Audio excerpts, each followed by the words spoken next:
Президент Киргизии Садыр Жапаров и глава киргизского Минздрава нашли лекарство от коронавируса, настойку из сыкульского корня. Ну и здесь вы можете спросить меня, Илья, а что такое? Ну, молодцы, какой-то волшебный иссык-кульский корень, где его уже купить? Постойте, друзья, здесь не все так однозначно. Оказывается, это ядовитое растение, известное как борец или аконит джунгарский. В нем содержится яд аконитин, один из самых сильных растительных ядов. Этот корень опасен как для человека, так и для животных. Им даже травят мух и тараканов. Но президента Киргизии все это, похоже, не смущает. Он утверждает, что с помощью иссык-кульского корня коронавирус на начальной стадии можно вылечить за день-два. Глава Минздрава его, конечно же, поддерживает и говорит, что борец веками применялся в Кыргызстане для лечения сахарного диабета, радикулита, бронхита и даже рака желудка. Ну, в принципе, логично, если у тебя желудка нет, то нету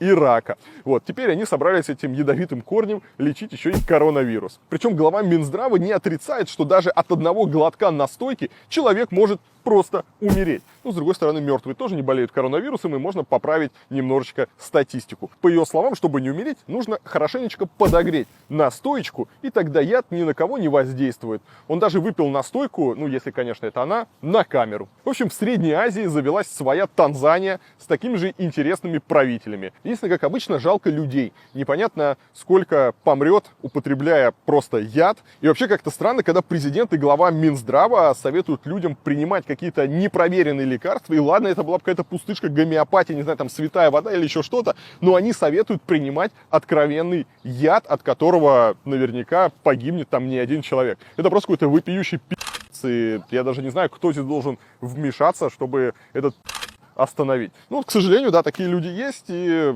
есть кто им верит, и я уверен, сейчас там появится множество последователей, которые будут глотать всякую дрянь, и потом помирать. Ну, а что поделаешь, да? Бог дал, Бог взял, а кому-то Бог не дал мозгов. Вот, очень грустная история. С другой стороны, я сразу вспоминаю, когда только начинался коронавирус, помните, были все эти разговоры конспирологов, да, что это богатые придумали специально, чтобы сократить население Земли. После того, как ты видишь, что в Киргизии предлагают лечить коронавирус ядом, я сам начинаю верить в эту конспирологию. Действительно, ведь богатые могли придумать коронавирус для того, чтобы сократить количество дураков на свете.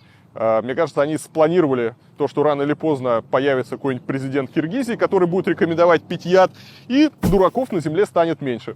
Что сказать? Хороший план.